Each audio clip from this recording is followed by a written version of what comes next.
Zee मराठीवरील Shiva ही मालिका सुरुवातीपासूनच प्रेक्षकांमध्ये चर्चेत आहे। त्यामुळे या मालिकेमधील आशु शिवाच्या जोडीवर प्रेक्षक भरभरून प्रेम करतात। सध्या मालिकेत आशु देखील आता शिवाच्या प्रेमात पडला आहे। त्यामुळे खूप छान ट्विस्ट दाखवले जात आहेत।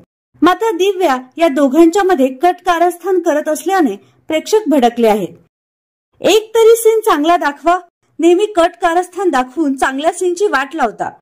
त्या दिव्याला एकदाची हाकलून द्या, नाहीतर मालिका बंद करा। मालिका घाण करून टाकली।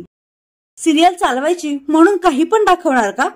हे असे दाखवून खूप लोक सिरियल बघायचे सोडून देणार आहेत। फालतूगिरी लावलीये। आणखी एकाने म्हटलंय, हा पानसटपणा कधी संपणार नाही, बघावं की नाही आम्ही झी मराठीच्या सिरियल। अशा विविध प्रतिक्रिया देत प्रेक्षकांनी आपला राग व्यक्त केला आहे। तर शिवा मालिकेबद्दल तुमचं काय मत आहे हे आम्हाला कमेंट बॉक्समध्ये नक्की कळवा।